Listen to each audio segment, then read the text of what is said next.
Hey there, Dragon Folk. So today I'm actually going to be starting a little guide series for everybody who might be curious on how to start selling on TCGPlayer.com. So selling as far as selling your cards, right? You know, trading card games, TCG Player. So, obviously a lot of people are kind of on the fence. A lot of people start selling on eBay, which is a great place to start. But I think TCG Player is probably the end goal for a lot of people.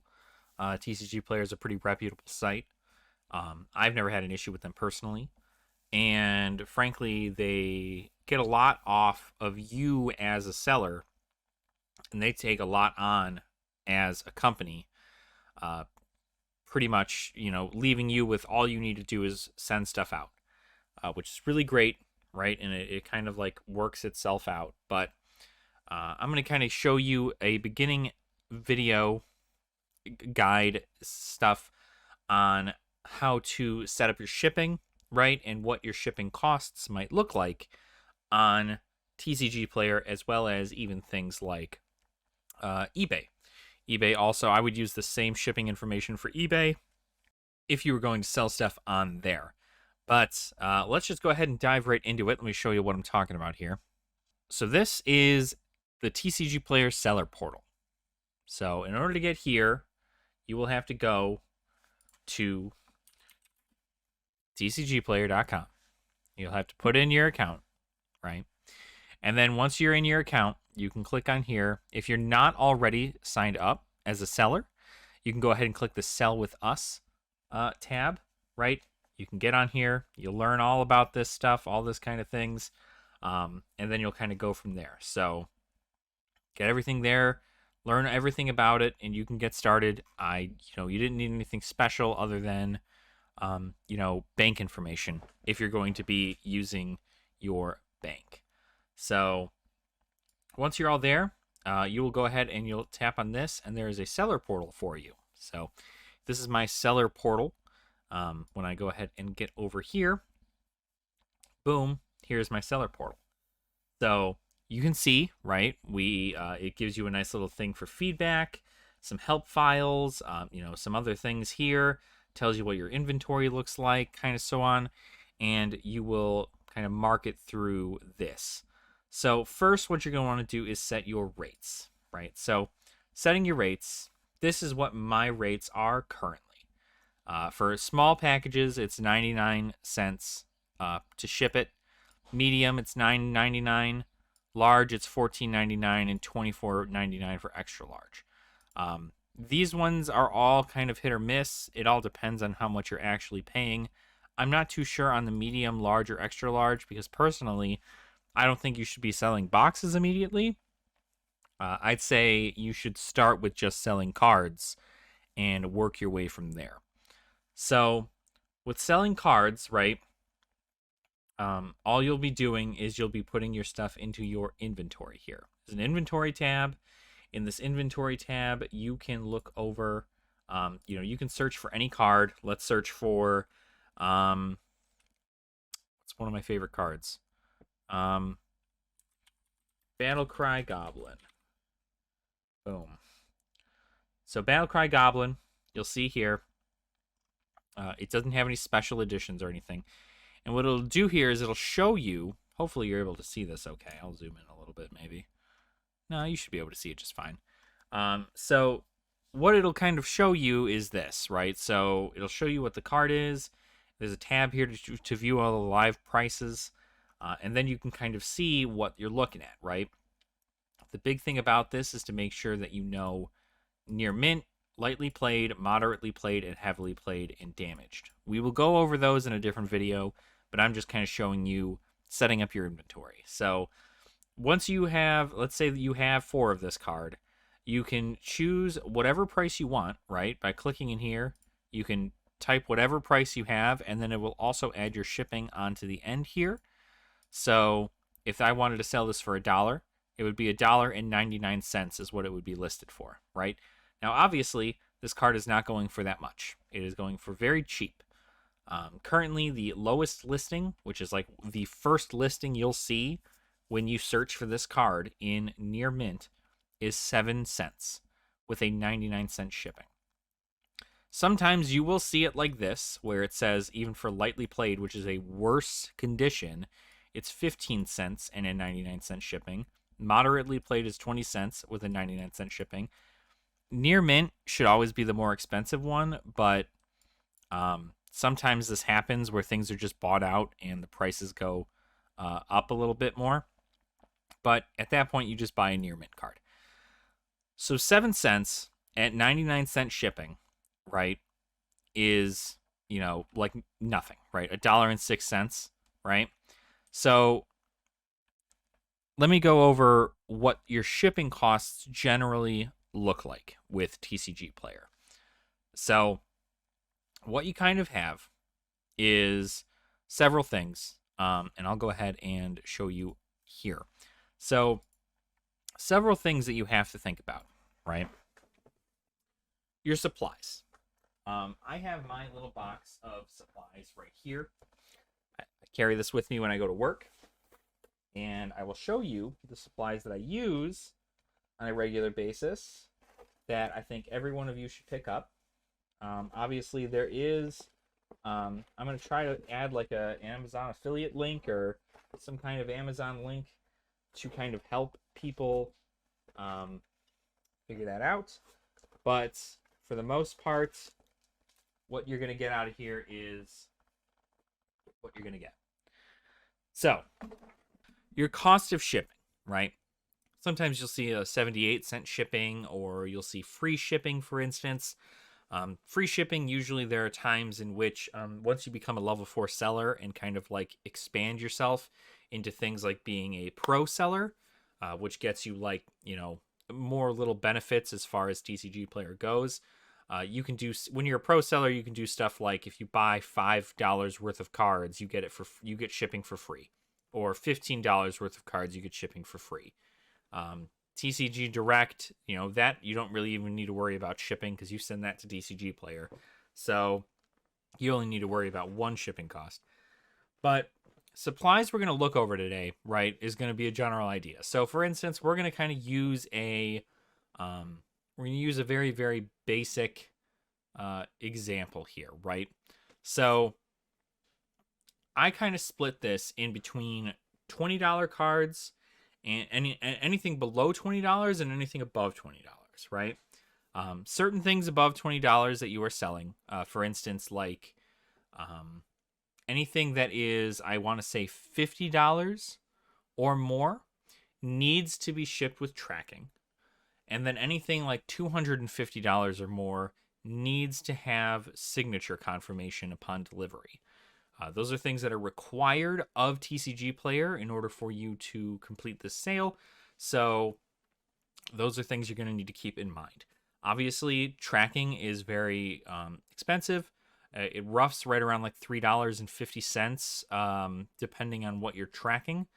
So usually, let's say if somebody's buying a really expensive card, something that's like, $70, right? A $70 card. You put tracking on it, it'll cost you $3.50. So we'll get to tracking in a little bit. I want to talk about cards that are below $20 right now. So you get a sale, right? After taxes and shipping and all that stuff, it looks like the total sale's over $20, right? Now, $20, it's not necessary for you to put tracking on the card, but it is recommended that you do that because it is kind of a bigger purchase.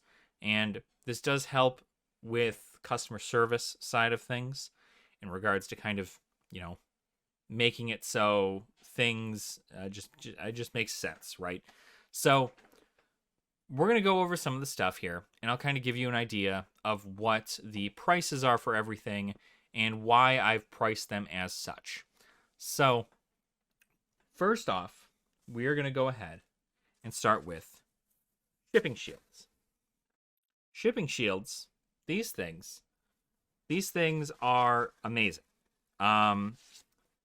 You can use a top loader, but now that I know that these are significantly cheaper than a top loader, I buy these in bulk every time I have the availability to. You can buy like 500 of them for $50. So buying 500 of these for $50, and you can buy them at this website. It's not a sponsor or anything, but I just want you to all know this website's going to be obviously in the description as well. These things are pretty great. They're foldable little cardboard pocket protectors, or like little card protectors, and they go real well. They're advertised that you don't need to use tape to fold this over, but I use tape anyway because I'm paranoid and I'd rather it show up in good condition than not. But these are very rigid. They work well. They're lighter than Toploaders. They're less expensive than Toploaders, and they're more eco-friendly than Toploaders. 3 things that are very, very big in regards to cost and, saving the dang planet or whatever. So that's kind of the bigger to do. These shipping shields, like I said, I buy 500 of them at a time when they are available, and that nets me about 10 cents a shipping shield, right? So we'll put in 10 cents up there somewhere. I'll add a little calculator for you guys. So 10-cent shipping shield, right? Then you have your next expense, right? Your next expense, and let me actually go back to shipping shields. Toploaders also work. I think I haven't. Do I have a top loader down here somewhere? I do. Toploaders work too. Toploaders will also do the trick. These are, like I said, they're significantly more expensive. These come out to be maybe like anywhere. If you buy them in like bulk, you can probably get them for like maybe $1, $2 a piece. But that is very expensive compared to 10 cents. So, pick your poison, I guess. The reason you would choose a top loader over a shipping shield is strictly because shipping shields are not always available off their website. They tend to sell out pretty quickly. So you kind of just have to wait for a restock and hope that you are on their website at the time of restock, or at least put something in your calendar for the day that they say a restock is going to happen, and you should be able to get a few in there at that time. So 10-cent shipping shield, right? The next step in the list is stamps, right? These forever stamps. Forever stamps is what you're going to look to get, right? And forever stamps are what you're going to use to mail out your envelopes. A stamp right now goes for 58 cents a stamp. So you can spend, I always buy rolls of 100. These cost me $50 roughly. $50.08 or 80 cents, I think, somewhere around there. And you're just going to need these, right? For me personally, I only send out stuff that's about an ounce or less, so you only need 1 stamp. But I suggest investing in a small kitchen scale. That way, if you are going to sell out multiple cards at the same time, you know that you're going to have to put more than 1 stamp on there or tracking. Just because it's going to be easier, to put them in something else. So stamps, 58 cents, right? 58 cents for a stamp. So you're already at 68 cents, right? The next step on the list is to buy these. These are called penny sleeves, right? Penny sleeves are very flimsy sleeves. They cost, I'll show you, right? They cost about 1 cent, right? Which is why they're penny sleeves. If you buy them in bulk, they cost about 1 cent per sleeve. So you don't need to worry so much about whether or not you're going to get them for a penny. Sometimes you pay 2 cents for them, but for the most part, they stay under 5 cents per sleeve. So, but they are penny sleeves. The reason you use these is because you don't want to use like very good sleeves. Just because like Dragon Shields, if you're buying Dragon Shield sleeves for everything that you sleeve and then put into a top loader and then give to somebody else, I mean, odds are that you're going to lose money on that, because Dragon Shield sleeves are like, it's like what, $12, $13 for a 100 pack of Dragon Shields. So that's pretty expensive compared to a penny. So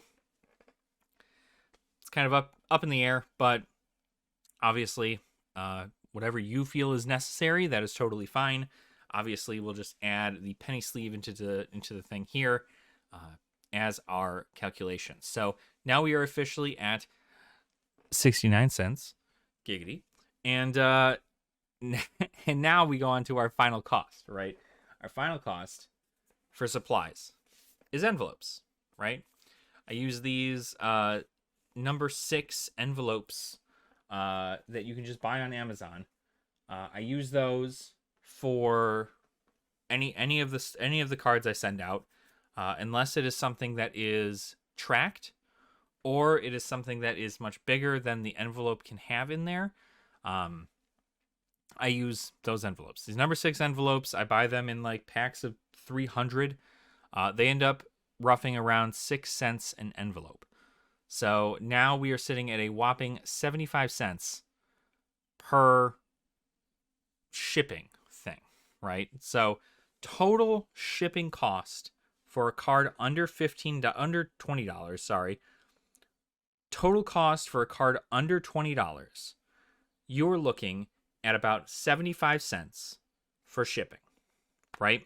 So 75 cents in supplies. Now, I know what you're thinking, right? But my shipping says 99 cents, right? Like 99-cent shipping. Well, this is also to offset the other thing that happens when you buy a card.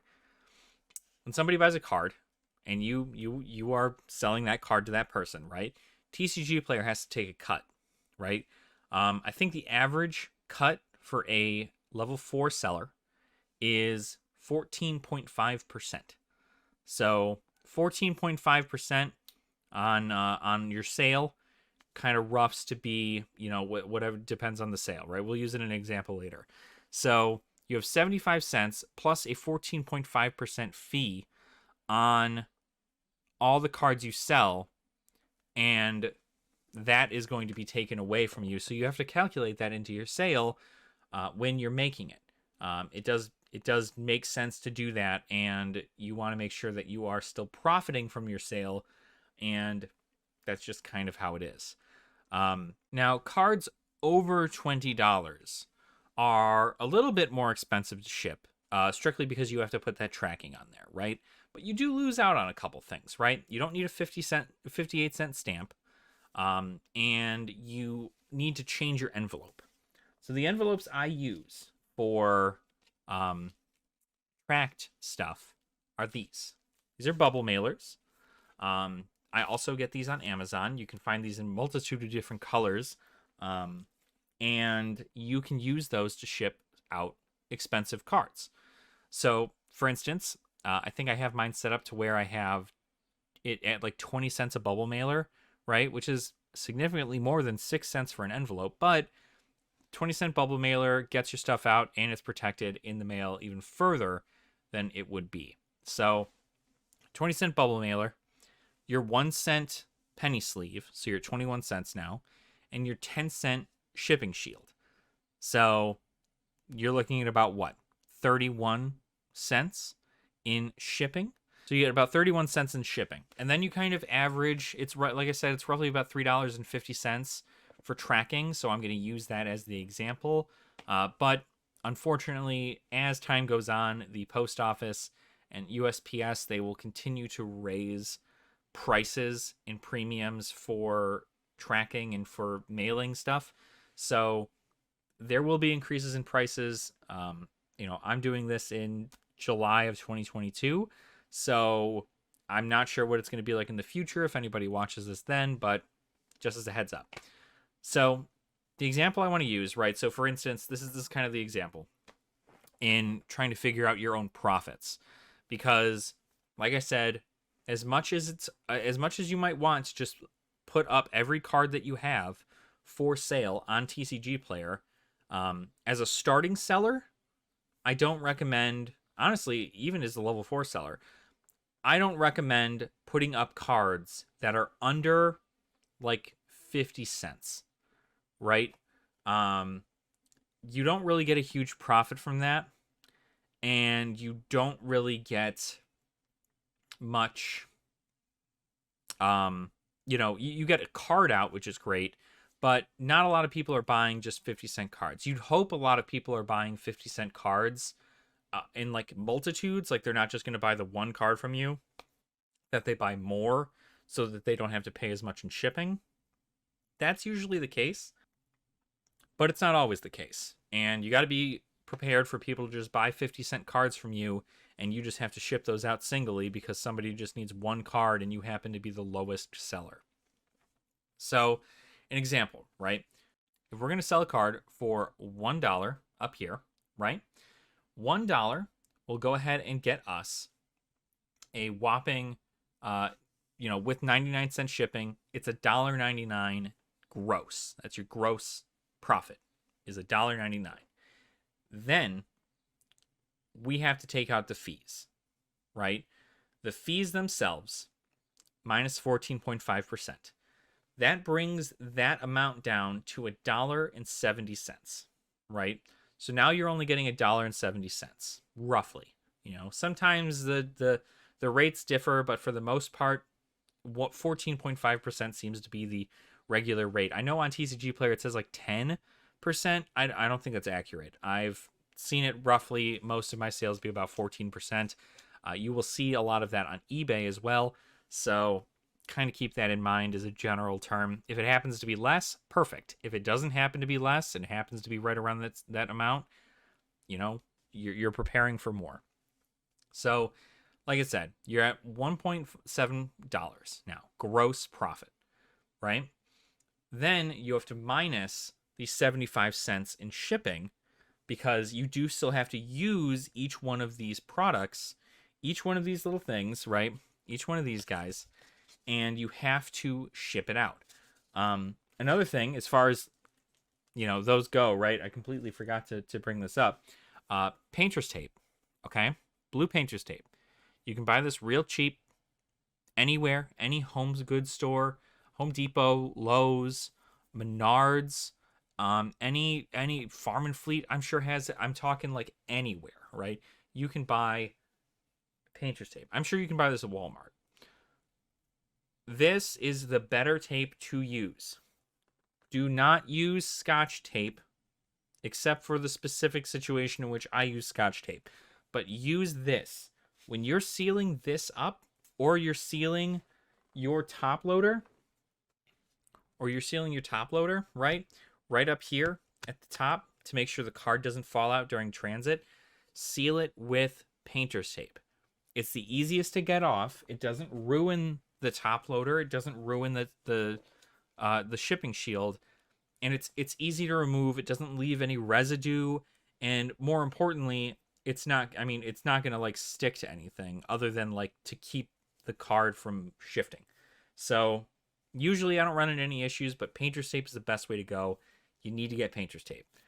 This is not included in the shipping, and neither is this. These aren't included in shipping because these are like, I don't know, you buy one of these like a month, maybe less.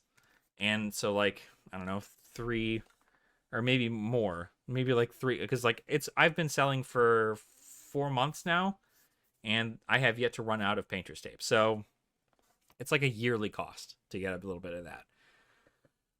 So I factored it out. But this tape you use to tape the tracking label onto here, right? If you don't get it done at the post office. If you get it done at the post office, they'll do it there for you. I print out my own labels through pirateship.com. Not sponsored, but I just wanted to let you guys know. Pirateship.com is where I get my labels. I do print them out myself. So obviously there are other costs such as ink and print and buying a printer and so on and so forth, but that's you don't have to do that. You don't have to do those things to make this happen. So again, right, we're at $1.70, right? We have to minus the 75 cents for shipping for the supplies that we will use to get this card out. That leaves us with a whopping 95-cent profit on that sale, right? So almost $1, right? Almost $1. You spent all that. You got $1.99 and then it bumped it all the way down to 95 cents. So you see where the perk is there, right? Like, you doing that is what is going to help with getting things going, putting it into perspective and showing you what exactly it is. Now, obviously, this is different with every card, right? Certain cards, the math works out different, and you end up, getting a little bit less, but it's still not going to be as much as your gross sale.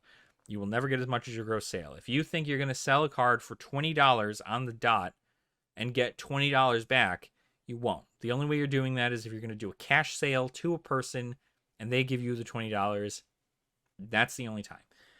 Any place you sell on here, eBay, TCGPlayer, Troll and Toad, Card Kingdom, I don't know, Channel Fireball, I don't think they do that. Yeah, any of them. You don't get the gross profit of the card. So just keep that in mind. Now for a $20 card, right, we'll do the math for a $20 card. So $20 cards, right, we sell $20 cards with 99-cent shipping. Through Facebook, it's a little bit different. And it's a little bit different, I think, through eBay too. I haven't really figured out their sale or their shipping like rate stuff yet. But on Facebook, normally you see people do a $1 shipping with a plain white envelope or $3 shipping with tracking, right? That's what they'll offer. If you're going to buy a card on Facebook, it's a $1 plain white envelope or $3 for tracking for a card, right? You get to choose whether or not you want the tracking or you want the plain white envelope. With here, there's not really a way for you to like determine or tell TCGPlayer that if a sale is over $20 or if like the card is worth more than $20 to make your shipping $3.50. I wish there was. I don't think there is.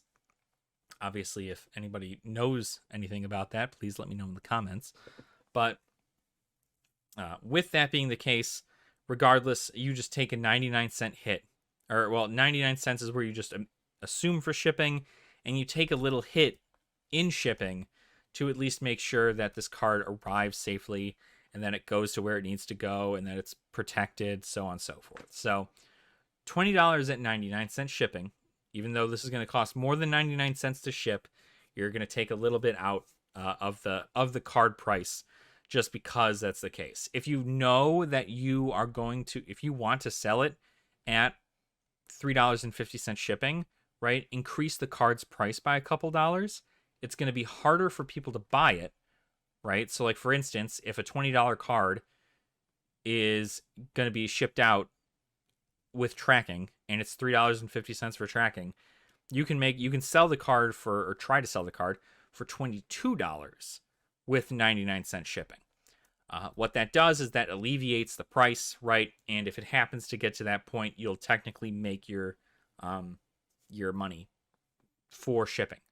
But normally, a lot of people go with the lowest listing, especially when you're just starting on TCGPlayer, because you need to sell cards, and you need to sell a lot of cards in order for TCGPlayer to be like, oh, okay, you're valid, right? You need your feedback to be really high.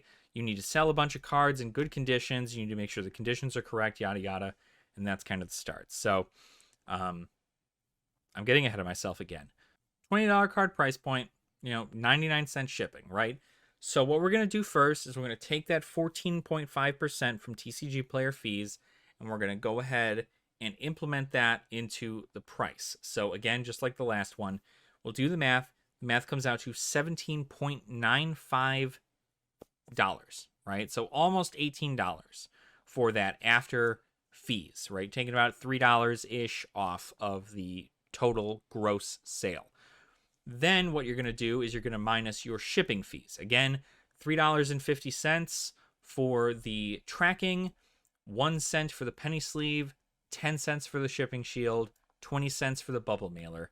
And you're looking at a $3.81 shipping fee, which if you subtract that from the total we have there, right there, we end up being at 14.14 right? So like $14.15 roughly on average for a card that is at $20 exactly, right? So you'll see that's quite a difference, right? You went from getting $21 to getting like $14. So obviously that is quite the hit. Again, you can supplement that by changing your price of your card and adding a couple dollars to it to kind of, if you know the card is going to be going for more than $20 when you sell it, you can do that to hope that when somebody buys it, it essentially pays off your shipping costs. So you make the true value of what the card is going for at the time that somebody buys it. But it's kind of hit or miss, right? So that is generally the costs and idea, the general way to think about shipping. You know, it's not just getting a card online. This card is $20. TCGPlayer says it's $20. I'm going to get $20. No. Unless you're going to go to your LGS and people are going to buy it from you, even people buying it from you probably won't buy it from you for $20. Simply because it probably will be going for less on TCGPlayer at some point, and go from there. So normally in-person sales, I like to make a discount, right? At least like 10% of a discount, because like you're being good and not scamming me, hopefully. So not bad. It gets you a little bit, and it gets the card off your hands, so on and so forth. But it's up to you whether or not you want to sell cards that are below $1, though. Like I said, you are able to sell cards that are roughly about 50 cents, but it's up to you, right? So if you can get your shipping rate costs to look like mine, you could probably get away with listing things that are around 50 cents and still make a small profit. Again, this all depends on what the cost of your time is, though, right? So you got to think about your time, how much time it takes for you to get all this stuff and print it out and get everything together. And do you have the time to do this on a regular basis, or is this just like I spent 5 minutes packing an order? Is that really worth 20 cents or whatever I'm going to be getting profit? So personally, like I said, I wouldn't start selling things that are below $1, right? Start with things that are at $1 and up, right? And then once you get to level 4, then you can start selling more and more to your heart's content as you gain access to shipping bonuses, such as that stuff like shipping is free for orders 15 and up. And eventually when you get to TCGPlayer Direct stuff, which is TCGPlayer Direct, I'll make a more in-depth video on it when I eventually become TCGPlayer Direct. I think I'm signing up for it. I'm planning to sign up for it soon, but I need to have a bigger inventory for it.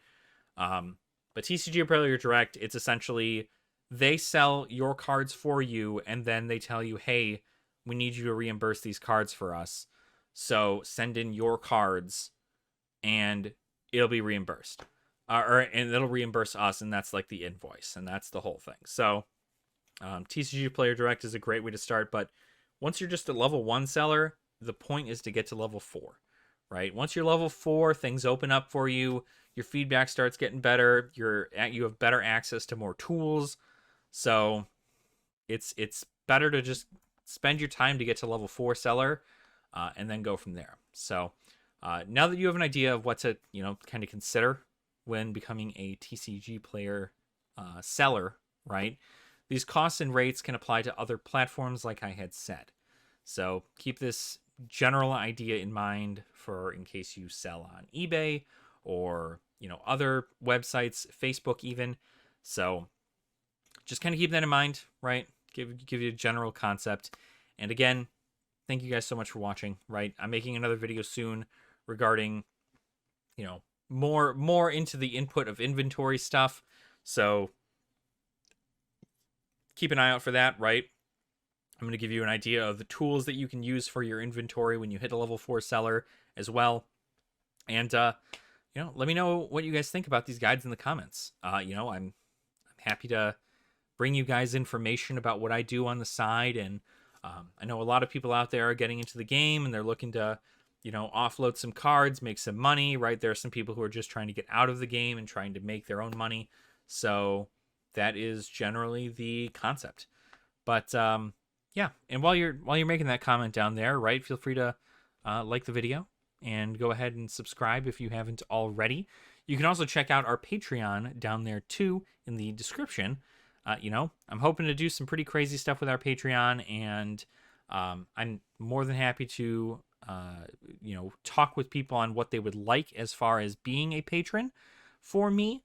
I'm brand new to the whole Patreon thing, so I'm hoping that I can bring you guys exclusive content specifically for you all, so that way you feel more connected to the community here. But again, I hope to make more of these videos in regards to teaching you all how to sell on TCGPlayer, and hopefully I have helped in a little bit today.